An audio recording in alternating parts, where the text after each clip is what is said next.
नमस्कार. जालना जिल्हा आणि परिसरातील प्रत्येक महत्त्वाच्या घडामोडी, ताज्या बातम्या आणि जनतेच्या प्रश्नांना वाचा फोडणारे जालना जनता सेवा न्यूजमध्ये आपले स्वागत आहे. जमिनीच्या वादातून कुटुंबासह आत्महत्येचा इशारा, एकतर्फी कारवाई करू नये, जिल्हाधिकाऱ्यांकडे शेतकऱ्यांची धाव.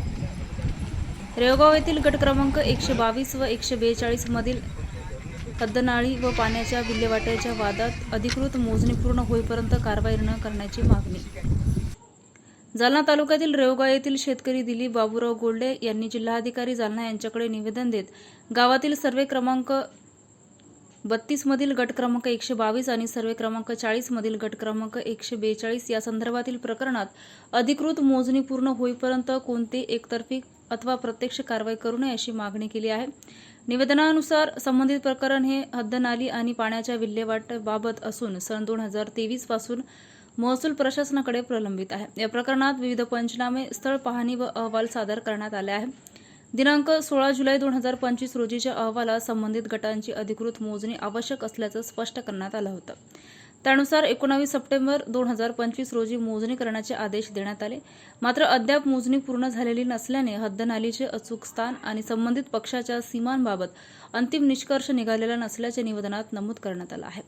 अर्जदाराने महसूल अधिकाऱ्यांकडे वेळोवेळी निवेदने, आक्षेप व पंचनामे सादर करून आपली बाजू मांडली आहे.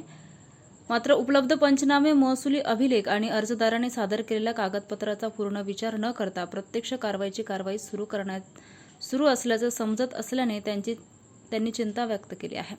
अर्जदाराने आपल्या निवेदनात म्हटलं आहे की नैसर्गिक पाण्याच्या प्रवाहास किंवा संबंधित पक्षाने स्वतःच्या गटातून पाण्याची विल्हेवाट लावल्यास त्याचा आक्षेप नाही. मात्र त्यांच्या ताब्यातील आणि वहिवाटीतील क्षेत्र, विद्यमान बांध, शेती पिके व मालमत्तेला बाधा पोहोचेल किंवा विद्यमान स्थितीत बदल होईल अशी कोणतीही कारवाई करण्यात आल्यास त्यांना गंभीर व अपूरणीय नुकसान सहन करावे लागू शकते. दरम्यान निवेदनात गंभीर इशाराही देण्यात आला आहे.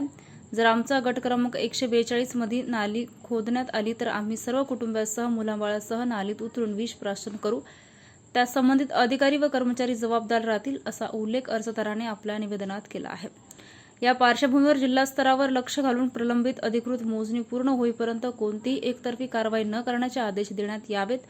उपलब्ध पंचनामे, महसूल अभिलेख आणि प्रत्यक्ष परिस्थितीचा विचार करूनच पुढील निर्णय घ्यावा. तसेच कोणतीही कारवाई करण्यापूर्वी अर्जदाराला पूर्वसूचना देऊन त्यांचे म्हणणे ऐकून घ्यावे अशी मागणी निवेदनातून करण्यात आली आहे. अशाच विश्वासार्ह बातम्यांसाठी आमच्या चॅनलला आत्ता सबस्क्राईब करा. इंस्टाग्राम आणि फेसबुकवर फॉलो करायला विसरू नका.